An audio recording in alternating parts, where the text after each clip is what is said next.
Há 4.000 anos, o pai Abraão começava a sua jornada junto ao Deus de Israel. E ali, naquele momento, foi feita uma promessa ao pai Abraão, dizendo o seguinte: aqueles que te abençoarem serão abençoados, aqueles que te amaldiçoarem serão amaldiçoados, e em ti serão benditas todas as nações da terra. E 4.000 anos depois, nós vivemos um momento nevrálgico do Estado de Israel, cercado por inimigos, onde o Irã detesta Israel, prometeu a sua destruição inúmeras vezes, varrer Israel do mapa, destruir o seu povo, invadir as suas terras e entregar as terras do povo de Deus, do povo sagrado, as terras designadas a Israel, prometidas ao pai Abraão, entregar para terroristas, entregar para os inimigos do povo do Deus de Israel. Nós estamos vivendo esses momentos hoje. Na ocasião desta gravação, Israel enfrenta uma frente de batalha ampla. Mais de 7 inimigos os cercam e o atacam todos os dias. E qual será o destino final de tudo isso? Para entendermos o que acontece hoje, é preciso viajarmos no tempo e retornarmos a 4.000 anos atrás, quando Deus disse a Abraão: vai, sai da terra da tua parentela, porque eu tenho um novo projeto para começar com você. Shemuel, mais uma vez estamos aqui falando sobre esse momento e relembrando, né, como tudo começou. Né? Esta guerra começou agora? Não. Esta guerra não começou agora. É uma guerra espiritual da humanidade com o seu mau instinto. E Israel está nesse meio, Israel está presente, representando os valores, únicos valores capazes de salvar a humanidade. E dali surgem as nações. Olá, Shimon, e você que está nos acompanhando pela TV Anuncia, o resumo, né, dessa Paraxá, 4.000 anos, né? 4.000 anos, não sabemos se Avraham descobriu a presença divina ou se Deus o encontrou. Claro, nas considerações da forma como Hashem transcende Noa, exatamente percebendo o que poderia vir da natureza humana, de que esse homem que teria exatamente a percepção da criação do universo, né, ele percebe, meio ao politeísmo, meio a um grande desenvolvimento, uma cultura dominante, ele percebe um único Deus por trás de todas as coisas. Então é mediante essa descoberta que surge a possibilidade do povo sagrado, a possibilidade de que a criação dê certo. A proposta divina funcione através desse que vai agora passar por testes, né? Passar por todos os testes de que Avram, ao ser chamado do lugar de onde estava, para um lugar totalmente desconhecido, exposto exatamente às provas, aos testes que ali encontrariam, e Lech Lechá, né, vá por ti, que é exatamente o destino de muitas pessoas, principalmente daqueles que se reencontram ou descobrem suas origens e precisa fazer exatamente esse trânsito, né, de volta para o judaísmo, de volta para suas tradições, para os costumes, da onde fomos tirados, né, mas não sem passar pelos testes, né, pelas provas, pelos ensaios, né, por todos os ensaios que vai promover, que vai nos dar as experiências exatamente desse reencontro com a presença divina, né, com a nossa alma, com a nossa essência, com a nossa identidade. Então daqui o primeiro homem que Melquisedeque vai ao encontro dizendo: bendito sejas tu, Avram, do Deus Altíssimo. Né? E todas as outras nações, e depois a nação sagrada é constituída de uma mesma pessoa, de uma mesma experiência, né? E colocada exatamente para se desenvolver meio a todos os testes. Agora, sair diante de uma civilização completamente desenvolvida, informada, com todas as suas bases construídas. Então Avram, ele parte para o lugar totalmente desconhecido, né? Ele parte para o incerto, né? Ele parte para o improvável. E a partir dessa experiência que sim, é possível que tenhamos, né? É possível que tenhamos então essa conexão com as impressões que temos do universo, de Deus, que foi a mesma que teve o nosso pai Avram, irmão, ao ser chamado. E tudo começa pelo começo, né? Por óbvio, tudo tem um começo. Então o pai Abraham, ele fez toda uma jornada, né, para construir o que construiu. No final ele era um bilionário, era um dos homens mais abençoados, ricos, e dele descenderiam muitas nações, né?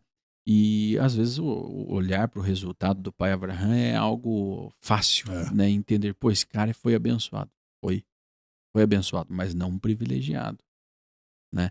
Ele não recebeu tudo de mão beijada. Saiu da sua terra, muito distante, né? Na Mesopotâmia, né? Em Ur. Ur dos Caldeus. Iraque, né? E dali ele foi migrando, né? Se nós entendermos hoje, ele passou pela Babilônia, pela Síria, né? Até chegar aonde nós conhecemos como Canaã e foi parar no Egito, né? Foi uma jornada gigantesca e durou muitos e muitos anos essa jornada, e é uma jornada de construção. Né? E ele já tinha a idade, Samuel. Um detalhe que deve nos chamar a atenção, ele já tinha uma certa idade quando ele teve esse chamado direto dos céus. Né? Quem é que tem coragem hoje em dia de receber um chamado quando você tem já uma idade avançada? Não é fácil. Geralmente a gente vai falar, já passou o meu tempo, já não é mais para mim, já não vale mais, né? Agora eu tenho que deixar para os mais novos. 30 anos, né, dessa missão de Avram. E aí, Shimon, no que você observa, porque normalmente as pessoas têm coragem dependendo o valor da aposta. Né? Tem 1 milhão, tem um milhão lá do outro lado. Né? $1 milhão. Ou, Shimon, quando você não tem nada a perder. Não estou fazendo nada, tenho tempo, isso não vai me custar nada, então eu vou. Mas quando você tem algo para apostar, ou seja, 318 homens que estavam acompanhando a Avram, significa que hoje, considerando uma empresa que tem esse número de funcionários, né? Então dá para medir naquele tempo, né? A equivalência para aquele tempo de 4.000 anos atrás, o que representava alguém numa cidade desenvolvida que tinha 318 homens a seu serviço, né? Então isso sim é apostar todas as fichas. Então é muito mais do que você fala, não, eu já me aposentei, eu já tô com a vida resolvida, né? Ou a pessoa que diz assim, não, eu não tenho nada. Então, não tenho nada a perder. Se der certo, é vantagem. E se não der certo, eu não perdi nada. Muito pelo contrário. Então, Avram, ele apostou todas as fichas. Né? Ele apostou todas as fichas naquilo que, para o lugar que te mostrarei. Levou a esposa, levou o sobrinho e levou todo o seu efetivo para os testes, né, que viriam sobre eles. Então, para merecer entrar no pacto, e o pacto, na verdade, que ele se torna símbolo, né, ele se torna um selo do pacto de que todo judeu e também todo árabe, muçulmano, eles também entram, porque os muçulmanos e a religião islâmica reivindicam essa paternidade através de Ismael, que circuncidou exatamente aos 13 anos. Né? aos 13 anos, que é quando no judaísmo um menino passa pela sua maioridade. E esse selo da circuncisão, da Brit Milá, como nós conhecemos, ele na verdade foi a forma como Deus identificou e selou o homem que ele considerou justo e fiel e que se desenvolve, né? Que se desenvolve e que se preocupa com as... Ele tem um olhar sensível, né, para a existência e também para a humanidade.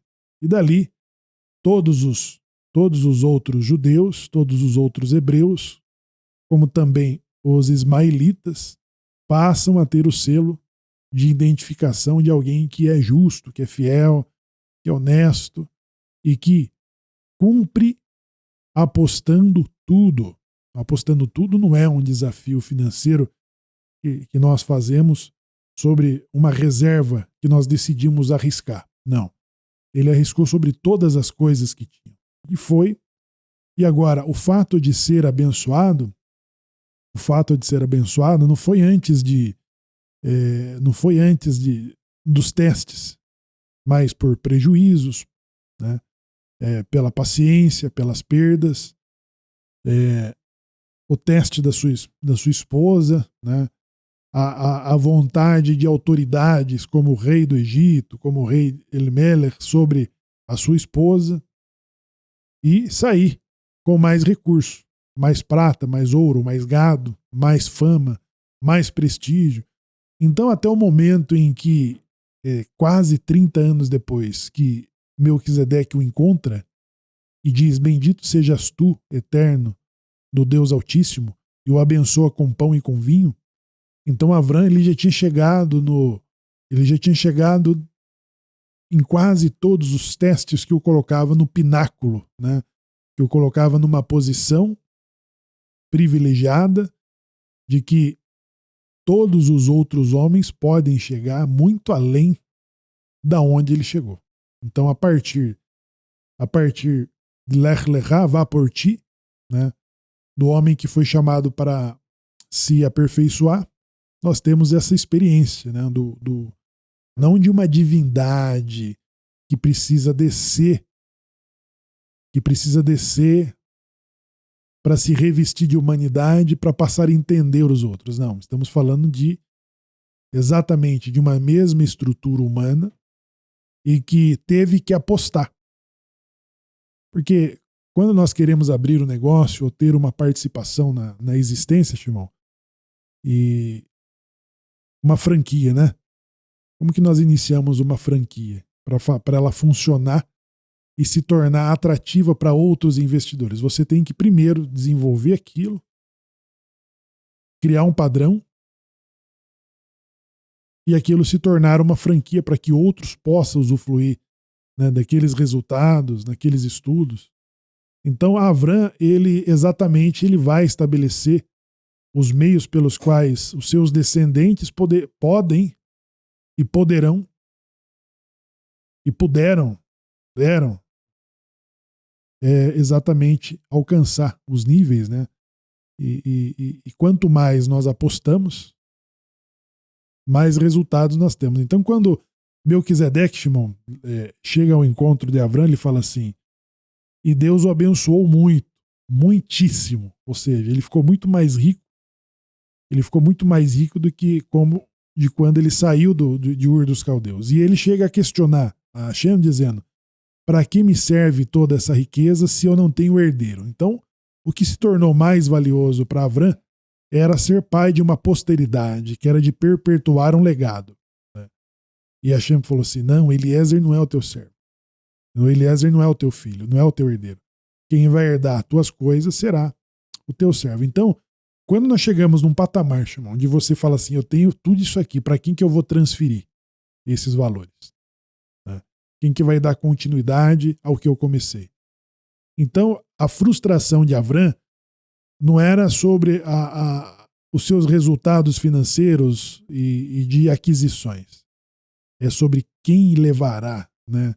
Sobre quem herdará esse legado, que inclui não só o conceito do conhecimento e da prática que ele passa a representar no mundo e na existência humana, mas também da sua própria fortuna, da sua própria riqueza. Né? Então é importante que todas as conquistas e todas as aquisições que um homem possa realizar na sua vida, ele precisa ter um olhar para o futuro e saber que o seu nome, né, que o seu legado, ele será inscrito pela sua posteridade, seus filhos e netos. Né? E isso, quando hoje, daqui, nós falamos assim, o nosso pai que viveu há 4.000 anos, Shimon, nós somos resultados disso, dessa experiência humana, social. Está no DNA de Está no todos DNA. a jornada, a construção, as dores, né? O aprendizado, aquela coisa que passa de pai para filho e é impressa no DNA, né? Muitas vezes nós falamos, mas por que está acontecendo isso? Né? Mas por quê? Por que que a metade da humanidade, né? Ela, veja, as 3 maiores religiões, né, mais significativas do mundo, Samuel, né? O judaísmo, o cristianismo e o islamismo, Uhum. né? São consideradas as principais religiões do mundo, que é um reflexo do pai Abraão. As 3, né, originam dele, né? Exatamente. Então, Né? Hoje, obviamente, né, a China e a Índia são os países mais populosos, né? Tem diferentes manifestações religiosas, mas ainda assim, globalmente, né, as 3 principais religiões são as religiões monoteístas, né? Né? Ditas monoteístas. Bom, que saíram, porque... que saíram do pai Abraão, e aí os povos, e aí as profecias, e aí essas nações, né, descendentes de Abraão, hoje elas estão se enfrentando no campo de batalha, né? E um dia elas marcharão contra Israel. Né? Tudo isso já está pré-determinado, pré-definido, né? Para acontecer, e nós aguardamos o desenrolar disso. Agora, no dia a dia da nossa vida, nós trazemos esses traços, principalmente os valores. Os valores que o pai Abraão definiu junto aos céus, né? Os valores da Torá, a Torá oral. Aquela Torá que ainda não tinha sido escrita, Abraão já tinha acesso a ela, já a estudava, né, já buscava o aperfeiçoamento e foi detentor dos códigos da prosperidade, os códigos da proteção, né, os códigos da defesa, do crescimento e desenvolvimento. Abraão era o detentor, ele era um estudioso, né, de tudo isso, era um cabalista, né, e sabia como se achegar a Deus. Sabia, além de ter um valor moral e ético equilibrado, né, o que possibilitou que ele fosse sondado como um dos homens mais justos ali daquele tempo, né? E o comportamento de Abraão, ele refletia, ao contrário do comportamento de Noa, né, que Noa era o mais justo entre os cruéis, né? Não é muito difícil você ser justo entre os cruéis, né, Samuel? Você não precisa de muita coisa para ser diferente, né? Não que Noa não tenha os seus méritos, sim. É o nosso patriarca também, né? Mas na geração de Abraão já era diferente. Shimon, imagine você... Agora vai ter as provas do Enem, né? Uhum. E tá lá. Você alcançar uma boa colocação, você alcança uma boa colocação de pontuação na prova, ou de um concurso, ou de um teste, mas a posição ela torna relevante a partir do momento que você descobre com quem que você competiu. Exatamente. Com quem que eu competi, né? O que me rendeu? Era quantas vagas ou quantos participantes por vaga? Por vaga, Olha, eu passei no curso de medicina, ok.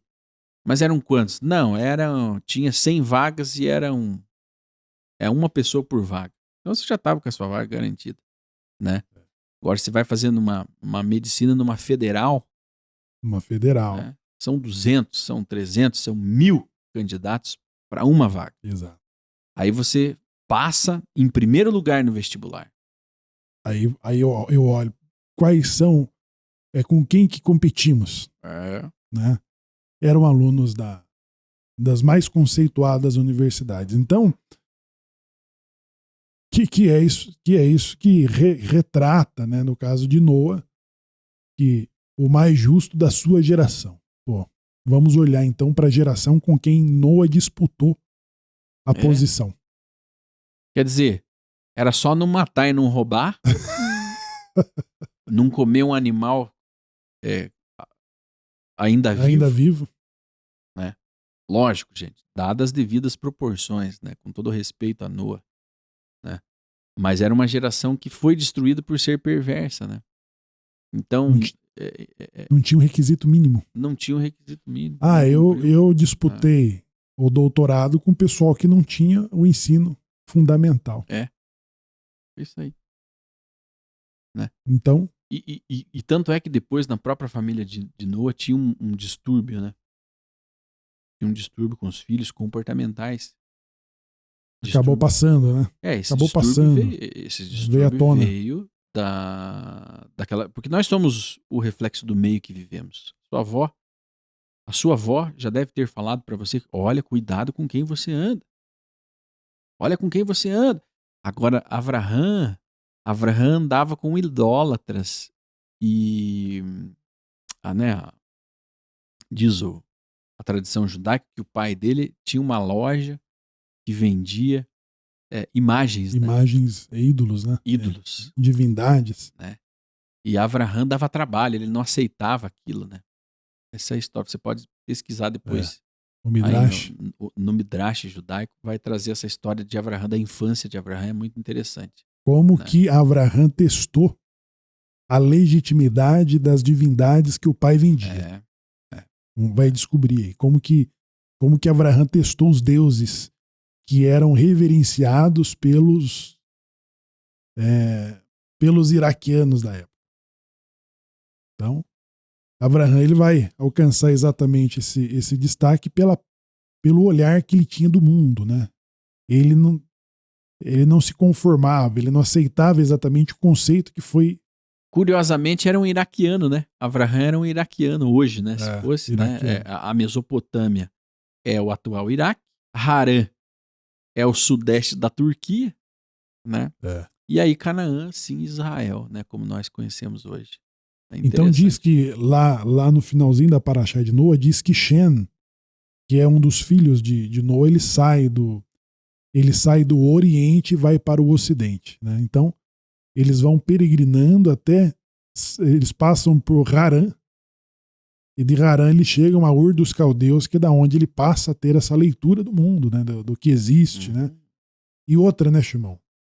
Ele não tinha uma carência humana para ter que estar observando, ele exatamente tinha um senso de gratidão e de observação para ele compreender que existia algo muito mais profundo do que se anunciava, que é quando ele passa a descobrir a existência divina. Fala, Shemuel há um único Deus. É um exemplo de... O pai Avraham, e é até clichê, né, a gente ficar aqui falando do patriarca Avraham, né, falando bem dele, né?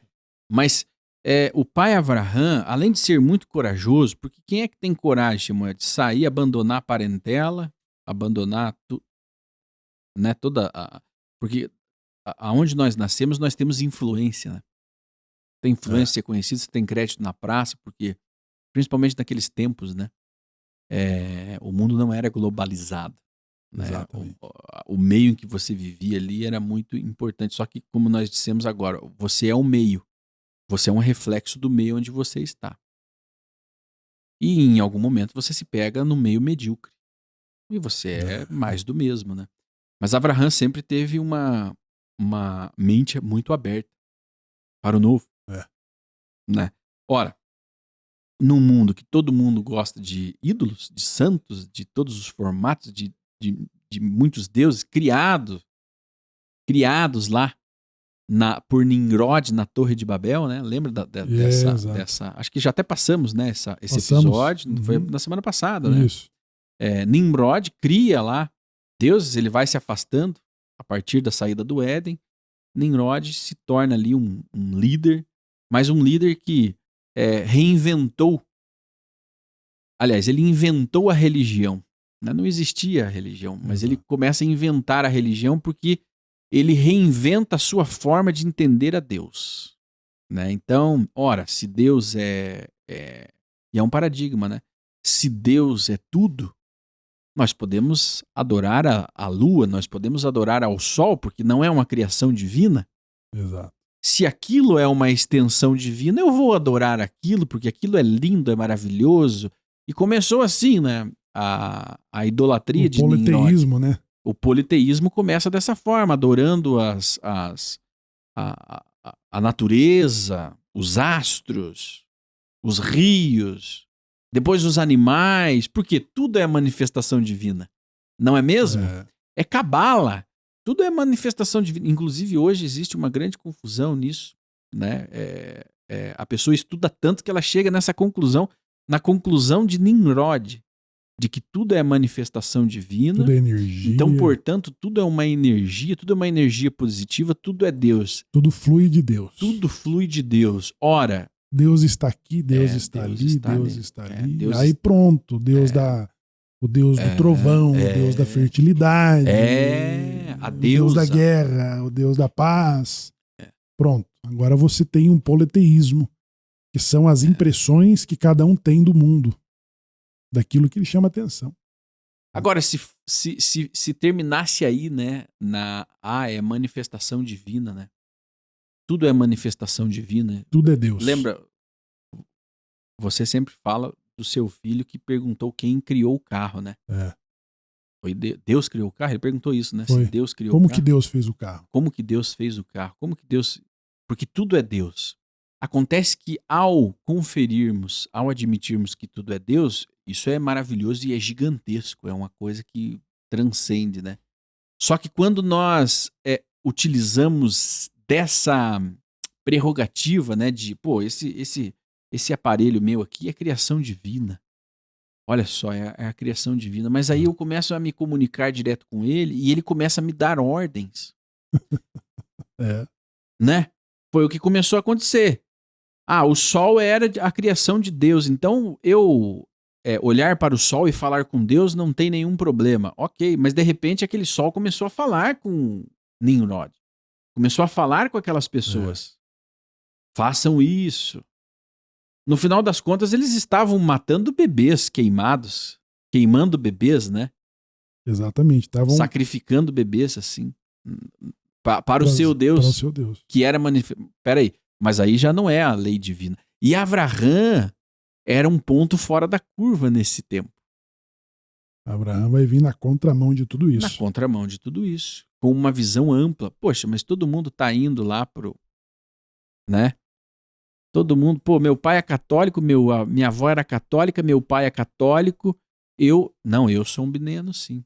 Eu tenho raízes judaicas. Exato. Abraham conseguiu pensar fora da caixa. Né? Ele conseguiu quebrar naquele paradigma, quebrar o DNA da idolatria.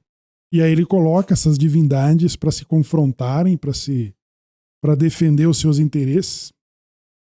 Então ele coloca lá o guisado no meio de todas as divindades que seu pai vendia do que representava as crenças da sua época. E ninguém briga pelo guisado, ninguém briga pelo alimento. Então ele mesmo vai moer, quebrar, né? E testar o seu pai sobre a confiança que tem naquilo que criou, que são os ídolos. Pronto. A partir disso, Abraham, ele revelou ao mundo de que existe um único Deus por trás de todas as coisas, mas que é o mesmo Deus. Tá? É o mesmo Deus. E de que não pode se ter uma forma dele. Né? E aí, a partir dessa descoberta, que nós pensamos, mas e aí? Né? Abraham descobriu Deus. Abraham descobriu a existência divina. Abraham teve um olhar além de que todos os outros justos teve que ter ali uma circunstância da vida que colocasse ele de encontro com Deus. O Shemuel, tem também um Midrash que ele encontrou com Nimrod, né? Nimrod jogou ele na fornalha. Nimrod colocou Nimrod viu a gravidez da... Inclusive aquela música da Fortuna, né? Avram Avinu, Avram querido, luz de Israel. Essa música, na verdade, é a história é a história do Talmud de que Avraham, ele confrontou as crenças, né, de Nimrod, e ao ser confrontado, ele foi colocado na fornalha de fogo.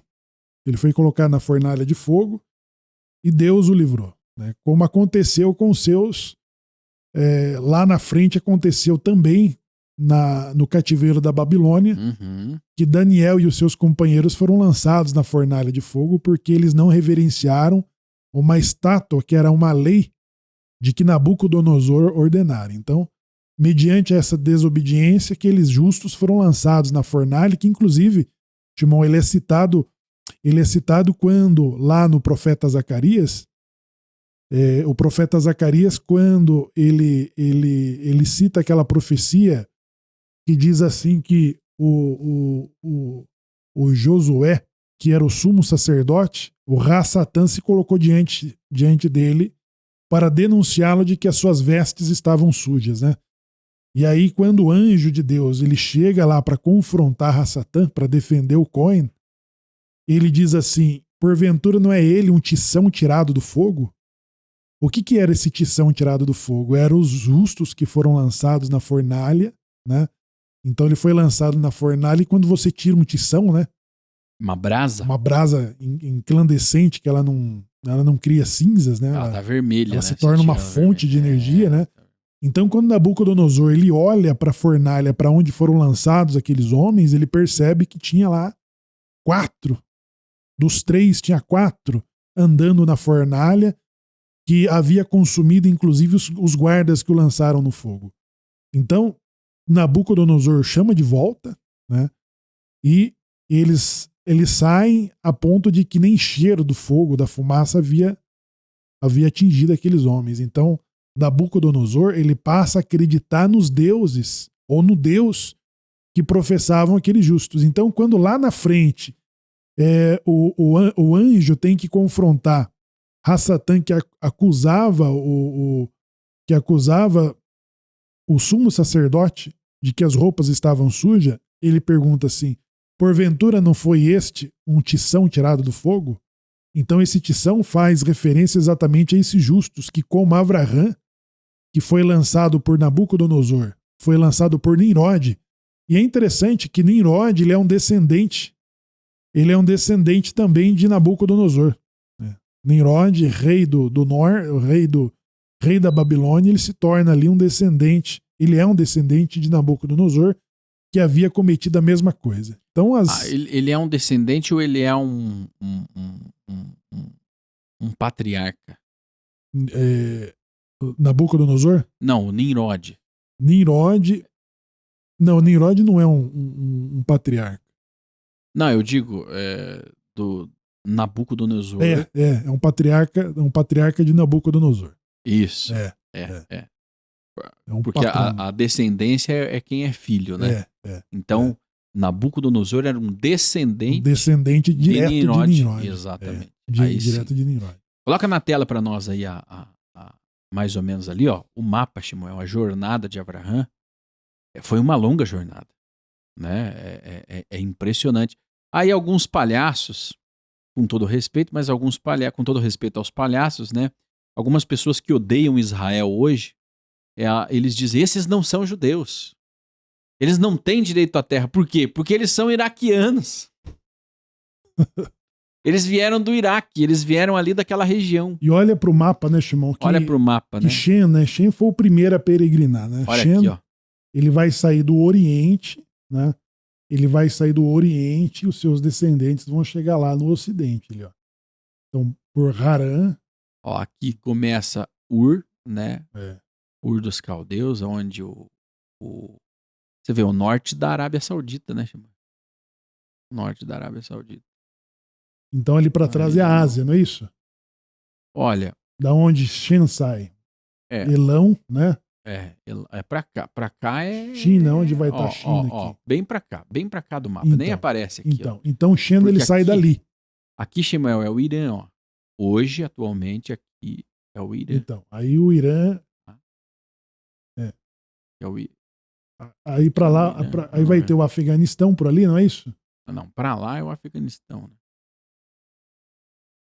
Ó, vamos voltar lá para Israel, né? Ó, Israel, ok? Israel, Canaã. Sim. Né? Canaã, hoje aqui atualmente é Jordânia, tá? Correto. Colado com a Jordânia, Arábia Saudita. Uhum. Né? Síria, aqui no norte. Síria. Líbano, aqui no cantinho. Né? Síria. Depois da Síria, Iraque. Ok? Depois do Iraque, o Irã. Uhum. Tá? Então, essa região montanhosa aqui é o Irã. Tá? E aqui, Iraque. E daí aqui se divide, né? Entre Arábia Saudita, Kuwait, Emirados Árabes e por aí vai. E daí pra lá, que daí não tá nesse mapa, aí sim A Ásia. Aí já é a Ásia Central, né? Isso. Então, aí sim. Então Aí pega lá Afeganistão, isso. Turcomenistão. Então, Shem, ele vai sair lá daquela do região. Oriente, ele vai pro Ocidente. Pode voltar para nós. Né? Ele vai pro Ocidente. Então, você vê que esses mundos, né? Você vê que quando que a China saiu dali para guerrear no Ocidente, né? Então, todos os conflitos eles eram resolvidos ali, né? Entre a Mongólia, a China, Japão. E pro Ocidente foi para onde peregrinou Shem, Ever e ali em Harã. De Harã até chegar a Ur dos Caldeus e de Ur dos Caldeus para a terra que te mostrarei. Então, toda essa jornada fizeram ali os descendentes de Avram, que era pai de Harã, e aí ser chamado para ser pai das nações. Então, dali começa a se desenvolver uma cultura, né, ocidental a partir desses homens, né, a partir dessa civilização de que Nimrod ele foi um protagonista pós-diluviano, né, que passa exatamente a revolucionar contra ele passa a revolucionar contra Deus. Pô, Deus matou os diluvianos, então vamos consertar o nosso comportamento, mas estabelecer as crenças a partir da compreensão que temos de Deus. Da compreensão que temos de Deus, pronto. Ali se desenvolve exatamente no mesmo período a raiz do que chama-se de paganismo. Quando alguém fala assim, não, isso é paganismo, né? E você puxa essa linha, nós caímos dentro desse período aonde tudo se desenvolve, inclusive as crenças ocidentais, boa parte, elas são herdadas desse mesmo período da observação das impressões, né, de que cada divindade foi criada naquele mesmo período. Agora, é interessante, eu acho que vale a pena falarmos aqui para o nosso grande público que acompanha, que ama Israel, amam, choram por Israel. Essa semana recebemos um presente, né, mundial, que foi a eleição de um presidente dos Estados Unidos. Para nós aqui no Brasil, a gente pode dizer que vai mudar alguma coisa? Muda na geopolítica, né? Na mesa, no prato de arroz e feijão, demora a mudar. Demora. Né? Mas para Israel muda. E Israel foi presenteado com um presidente americano, que é o grande protetor de Israel hoje, pró-Israel, que ama Israel. Que tem amor, que tem muito carinho por Israel e que enfrentou os interesses da tribo de Ismael, né? Enfrentou os interesses de Ismael a favor de Israel quando transferiu a embaixada americana de Tel Aviv, onde o mundo todo, ao contrário, Israel sempre disse, Jerusalém é a nossa capital eterna e indivisível, mas o mundo dizia, não, a sua capital é Tel Aviv, Jerusalém não pertence a vocês. Esse homem corajoso, por isso que alguns movimentos protestantes comparam ele com um dos reis da história bíblica, né? E alguns ousam dizer que ele é o próprio Messias, né? E o Donald Trump, ele vem e transfere a embaixada sem medo, ao contrário de um presidente aí, de um país chamado Sucupira, né? O presidente de Sucupira, antes da sua primeira eleição, ele prometeu reconhecer Jerusalém como capital de Israel. Quando ele assumiu o governo, ele ficou com medo dos ismaelitas. Ficou com medo dos árabes. Por quê? Porque Sucupira vende muita carne para os árabes, faz muitos negócios com os árabes, compra petróleo dos árabes. Terceiro maior parceiro comercial. Terceiro maior parceiro comercial. E aí esse presidente eleito americano, ele vai e defende Jerusalém como a capital eterna, indivisível do povo de Israel. Cumprindo, Shemuel, com uma promessa feita a Abraão há 4.000 anos. Abençoarei os que te abençoarem.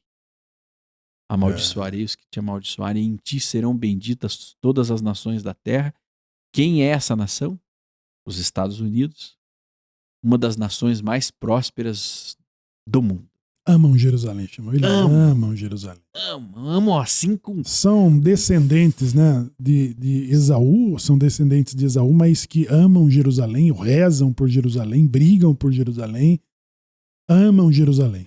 Então, o decreto positivo é: abençoarei os que te abençoarem, amaldiçoarei os que te amaldiçoarem, pelos méritos desses patriarcas. Então, quando dá... Por que se chama Pacto de Abraão? O acerto que Donald Trump vem promovendo se chama o Acordo de Abraão. Acordo de Abraão. Porque ele exatamente vai fazer a mediação entre os descendentes diretos de Abraão, né? Então, o que Donald Trump fez? Ele, como descendente de Esaú, ele está promovendo a reaproximação dos irmãos Jacó e Ismael. Então, o Acordo de Abraão, que entra, né, para a história mundial, foi esse êxodo de que teve o Donald Trump no seu primeiro mandato. Que além de... Veja, não era para ser um efeito diferente? Tipo, os ismaelitas, os árabes falam assim: aqui para você, Trump, você pôs a capital lá em Jerusalém, e agora você quer que nós reaproximamos também de Israel, de Jacó? Não, muito pelo contrário. Pois ele colocou sem temer os efeitos. Sem temer. Né? Não aconteceu nada, o mundo não desabou, ele não perdeu o comércio, não perdeu o mercado. Nada. Os Estados Unidos ganhou posição mundial, ganhou destaque, além do que já tinha. E costurou um acordo com esses países, com os ismaelitas, junto a Israel. Chamaram os dois para sentar na mesa. Sentam aqui e vocês vão ter que fazer as pazes, né? Vocês vão ter que se reaproximar. Então sim, né? É um país abençoado. Digam o que quiserem, pensem o que quiserem, mas os Estados Unidos, ele está na posição exatamente por um decreto de que Deus determina: abençoarei os que te abençoarem e amaldiçoarei os que te amaldiçoarem. Então mesmo os democratas, né, que são mais céticos, que são mais reservados em relação a Israel, mesmo eles se dispõem a proteger Israel nos seus momentos mais difíceis. Ninguém vai poder reclamar de Joe Biden dele não ter protegido Israel, porque ele protegeu e fez, né, as demonstrações para todos os momentos em que um levante ameaçador se levantasse contra Israel. Então, como que esse país vai perder a posição pelas pretensões daqueles que odeiam Israel? É difícil, né? É difícil tirar a hegemonia política e econômica de que os Estados Unidos têm e terá em função desse pacto, né? dessa fidelidade com que protegem Israel dos seus opressores. Isso não aconteceu no período dos Macabeus, que é quando os gregos invadiram e profanaram o templo sagrado, queimaram, expulsaram seus judeus, e os descendentes dos Macabeus procuraram em Roma e do seu Senado uma proteção declarada pelo Senado romano de que nunca chegava a Israel nos momentos dos seus conflitos, né? Hoje não. Hoje literalmente hoje, como nós falamos assim, nós estamos na semana em que o presidente, o ditador iraniano prometeu uma vingança devastadora contra Israel. O que o Biden fez? O Biden reforçou a frota de proteção na região para garantir a segurança de Israel. Então mesmo o mais cético dos americanos, ele está comprometido com a segurança de Israel, né? Ele pode ter lá a sua reserva. Agora, quando nós falamos do Trump, o Shimon destaca, isso é verdade, ele não teve medo, ele não teve o medo de que teve todos os seus antecessores de prometer e não fazer, né? E aí nós tivemos então o de Sucupira, que falou, pô, se deu certo com o Trump, eu vou fazer também. Eu vou prometer nas minhas... Eu vou fazer promessa eleitoral. O povo de Deus, o povo... O brasileiro gosta de Israel. O povo de Deus, o povo evangélico, o povo católico, o povo judeu, né? O povo que ama Israel, que defende Israel, né?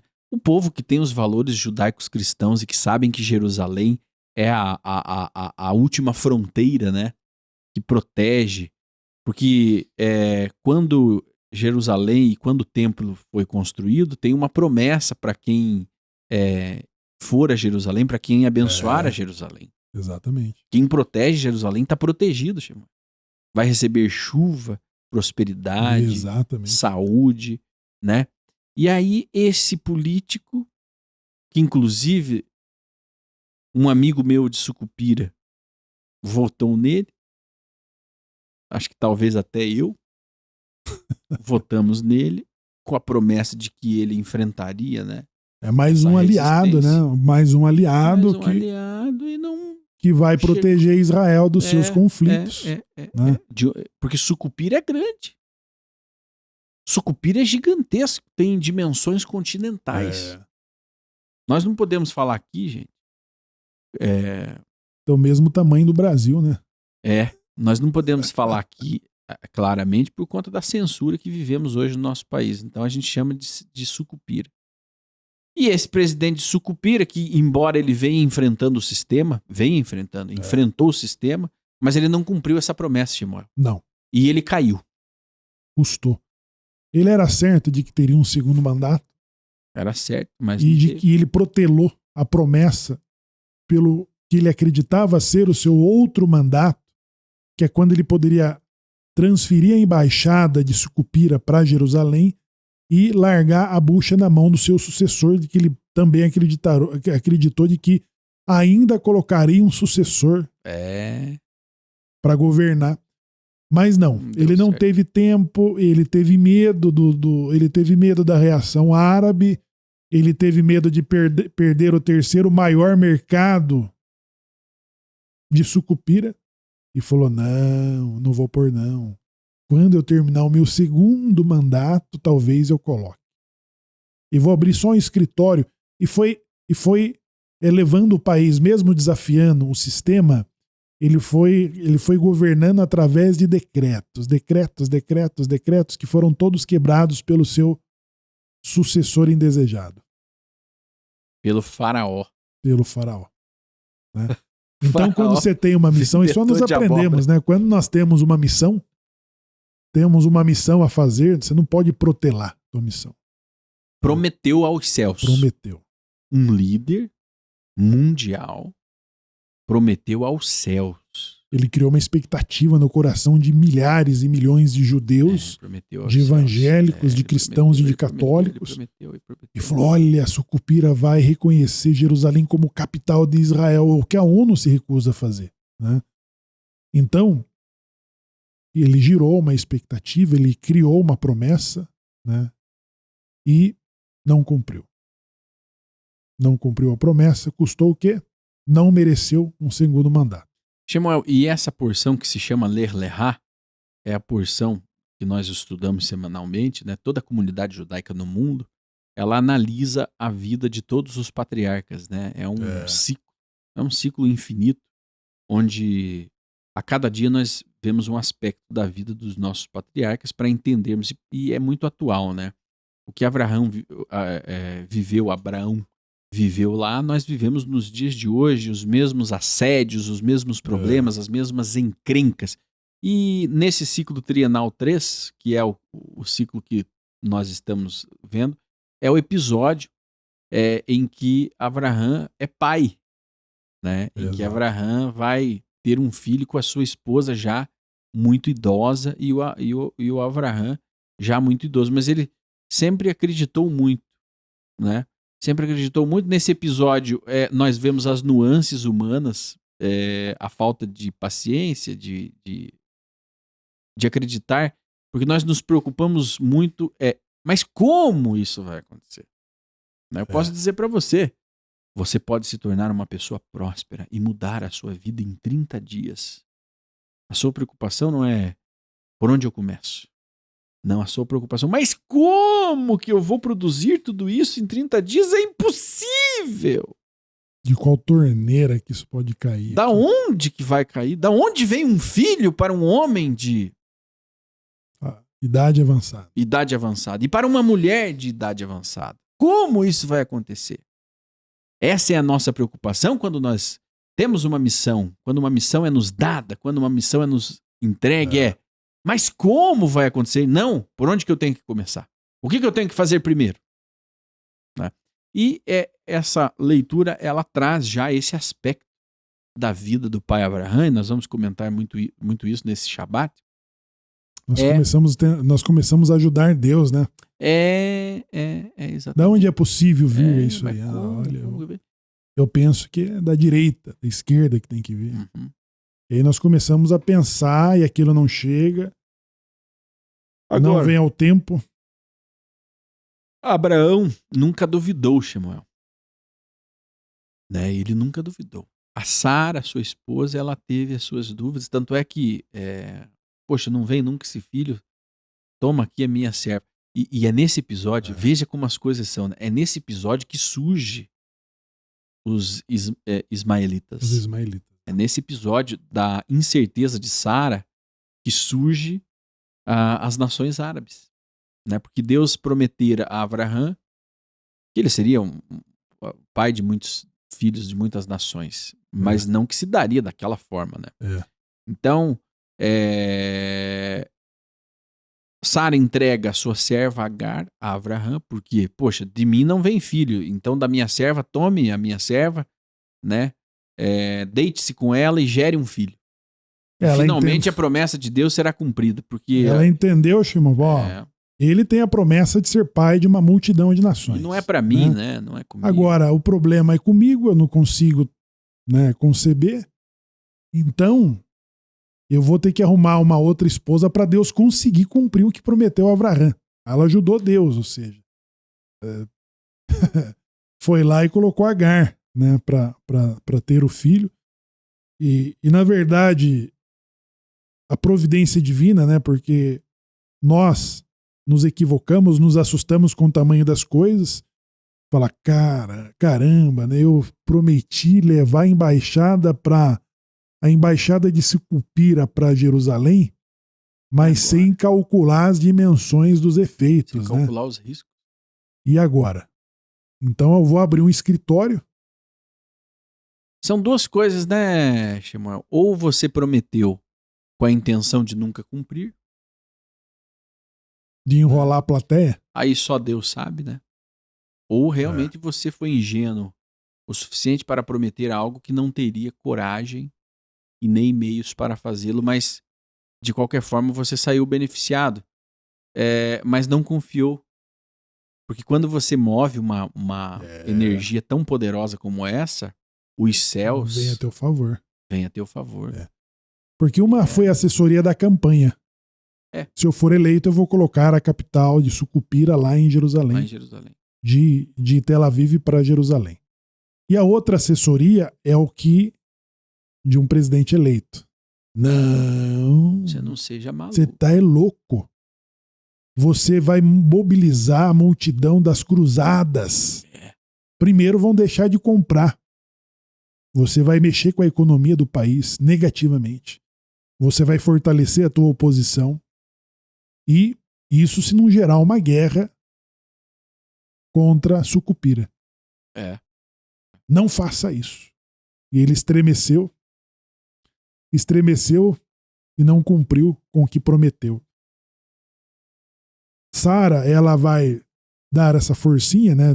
Falou, poxa, eu tô sendo um entrave aqui de que Deus cumpra a promessa ao meu senhor, Abraão. Vou dar um Então empurrão. eu vou dar um jeito e vou sair dessa responsabilidade e vou dar a Agar, minha serva, para que ela seja a mãe, né, do que Deus prometeu a Abraão. E aí acontece que se Sara não tivesse, eu penso que se Sara tivesse dado o filho, o Isaac da promessa antes, né, de qual outra forma Abraão poderia ser o pai da multidão de nações? Com a mesma Sara, né? Através dela? Porque aí é o seguinte, aí nós entramos no si, né? Tudo poderia acontecer, mas a gente nunca vai saber, pois ela foi lá e entregou a serva, né? Agora, que a promessa seria cumprida, ela seria cumprida. E tanto é que ela foi, porque Sara teve o seu filho, então, Isaac, e morreu quando soube que Abraão ia sacrificá-lo, né? E mesmo assim, Abraão teve ainda muitos filhos depois de Isaac, né? Depois de ter despedido Ismael e sua mãe, Abraão ainda teve muitos filhos e dali vem muitas nações, né? Nações hoje amigas de Isaac e inimigas de Isaac, né? Mas é aquela coisa, você nunca... E é uma... Essa é a punição quando a gente se mete onde não é devido, né? Você nunca vai saber como teria dado certo ou não. Quando você desiste, né? Ah, mas se Sucupira tivesse mudado a embaixada, nós não vamos saber. Nós não vamos saber, o prefeito de Sucupira não teve coragem de mudar, né? Nós não vamos saber. Não. O decreto existe. Abençoarei os que te abençoarem. Exatamente. Né? O decreto, ele tá então, ali. Então, existe o teste. Exatamente. E ainda não precisava ter prometido. Ele podia ter feito a campanha. Sem prometer. Sem ganhar voto sido eleito, com né? essa sem ter feito a promessa. E aquilo não custaria nada. Mas quando prometeu, isso tornou uma expectativa na mente de milhões de pessoas. E ali ficou na memória divina. Aí na hora de cumprir com o papel, ele passinho para trás. É claro que se ele cumprisse, como foi com o Trump, irmão, nada iria acontecer. Os árabes iam continuar comprando carne e aves no mercado brasileiro e ainda ganharia respeito da comunidade internacional e principalmente dos brasileiros que tinham essa expectativa e que possa ter o elegido com essa expectativa de promessa. Não cumpriu, pronto, ficou um vácuo, né? Agora, Agar teve o Ismael foi expulso da presença de Abraão, né? O próprio Abraão executou lá, pôs ele no caminho, e quando Agar chora pelo menino, então Deus confirma a promessa. Tirarei dele uma nação. Uma nação com prosperidade, com riqueza, mas serão altamente belicosos, viverão pela espada, né? Mas, Samuel, para a gente ir para os finalmente, hoje nós contextualizamos na geopolítica, né? Mas nós temos os contextos morais, os valores morais de Abraão que nos são vivos até hoje, que sustentam o Ocidente. Sustentam o Ocidente, sustentam a Ásia, sustentam o Oriente. Esses valores morais são universais. Valores que Abraão aplicou na sua vida, ensinou para os seus filhos e repassou até os dias de hoje, até chegar a nós, né? São valores universais. Mas eu acredito que o prefeito de Sucupira, ele ainda possa se redimir.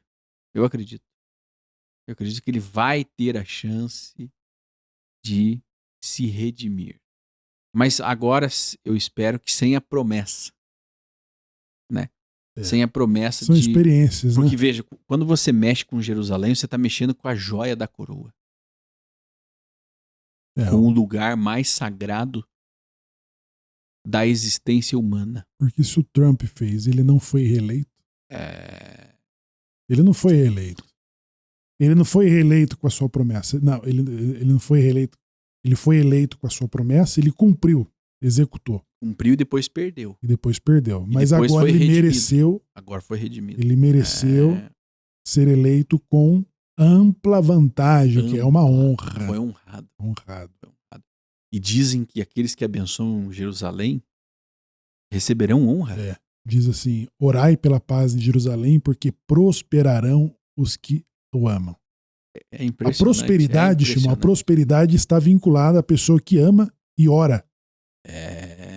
Orai, ou seja, protegei, orai pela proteção. Orai, peça pela paz de Jerusalém. Peça. Eu quero que vocês peçam pela paz. Então, a cidade que tem o nome de paz, que Deus escolheu para pôr o nome dele, pôs o templo dele, fez as promessas baseadas nele, mas ele quer que as nações concorram por ela. Ele quer que as nações peçam, trabalhem, se esforcem pela paz de Jerusalém. Então, quando o Trump ele fez isso, ele está sendo honrado agora. A volta por cima. Volta por cima. E ele volta ainda maior do que foi. Ele vem no cavalo do rei. Ele foi incriminado. Ele vem ele com o manto foi pisado. Ele foi quase preso. Né? Ele foi quase preso. Ele foi quase assassinado. E agora volta no cavalo branco. Modo de dizer, pessoal. Né? Somos irônicos. É um humor, mas ele volta como um grande príncipe das nações. Exato. Vai merecer o assento mais importante do mundo. Verdade. Que hoje é o Dias Ave. Porque nós estamos falando de alternância. Alguém pode falar assim, mas não é isso que Deus falou, que é o trono de Davi. É o trono de Davi, só que Bilã falou que quando Esaú estiver por cima, Jacó estará por baixo. Então hoje, o assento mais importante do mundo é o Dias Ave. Sim. É o dos Estados Unidos, que representa para proteger Israel. Exato. Hoje, Israel carece de proteção. Depois, então tá aqui, quando o mundo se equalizar de novo, a era de Mashiach, Israel protege as nações, terão que peregrinar em Sucot, levar os seus macerotes para Jerusalém, suas pedras, suas joias, e falar, por favor, aceitem as nossas riquezas e faça de Jerusalém o lugar mais agradável. Aí pronto. Aí as nações vão concorrer a ela. Então hoje existe o Paraguai, né, Shimon? O Paraguai que era nada. O brasileiro olhava para o Paraguai e torcia o nariz. O Paraguai olha a relevância. Tá abençoado. O Paraguai está abençoado. O Paraguai ganha em dólar. Vende em dólar. Paraguai reconheceu, né? Argentina. Argentina. O que o presidente argentino está fazendo? Ele colocou agora um ministro, um judeu.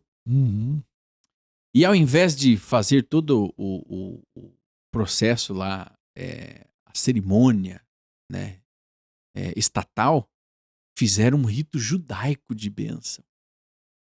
Para que a Argentina seja abençoada. Os judeus que estavam perseguidos pelo governo antissemita, os judeus agora compõem o governo argentino e o Milei, ele espertamente ele diz, eu preciso abençoar Jerusalém para que esse país, essa nação seja abençoada e próspera. E ele começa então a criar o seu gabinete baseado nessa busca. Abençoado pelos rabinos. Tragam os rabinos, tragam os sábios. Nós vamos para que eles abençoem a nossa nação que foi amaldiçoada. E olha o que a Argentina passou nos últimos anos. Comendo cachorro. Porque faltava para o povo. Exatamente. Que Deus nos livre, chama. Inclusive ele fala na Paraxá nessa semana, quando ele envia a um representante, ele diz, esta semana estamos estudando a Paraxá Lech Lecha. Exatamente. e fala da E ele jornada faz um paralelo da jornada de Abraham com a jornada. com a missão da Argentina. Exatamente. Em proteger as leis, abençoar Israel. Foi no Kotel. E aí, o Ocidente, os países que se posicionam dessa forma, o que acontece? Inevitavelmente são abençoados. Isso Não tem como fugir. é imutável. Você ora né? por Jerusalém? É Você ora por Jerusalém? É. Eu amo Jerusalém, mas você ora por Jerusalém? Orai pela paz de Jerusalém. Porque justamente a nossa programação agora é venha rezar pela paz de Jerusalém. Exatamente. Venha rezar pela paz de Jerusalém. Isso vai refletir em coisas maravilhosas para a sua vida. É uma coisa direta. Como diz, olha, é algo que precisa ser feito. Se você está disposto a fazer, você vai ser recompensado. E olhe para quem amaldiçoa. Você tem ainda a passividade de olhar para ambos os lados. Shemuel, os amaldiçoadores de Israel choraram nesta última terça, dia 5 de novembro de 2024. Os odiadores de Israel na mídia, eles choravam de desespero de ter um líder mundial favorável a Israel. Eles estavam desesperados, eles estavam lamentando, porque o tempo deles está se esgotando. Se preparem, né? Se preparem. E como diz, uma anedota, né? Abre as torneiras lá em cima, chove e relampeia aqui embaixo. É uma tendência, né? Lá nos Estados Unidos acontece. Aqui, no Sul, acontece também. Brasil corrigração. Continue aqui conosco, acompanhando agora a reza. A reza maravilhosa, o recebimento do Shabat. Enquanto você reza, recebe o Shabat e você reza pela paz de Jerusalém com a sinagoga Anusim Brasil. Shemuel, que vem atendendo milhares de brasileiros, filhos de cristãos novos, com o DNA judaico, com uma ligação de 4.000 anos, mas também com uma ligação de 500 anos, frutos da Inquisição. Exato. O Brasil, o último reduto para onde fomos expulsos.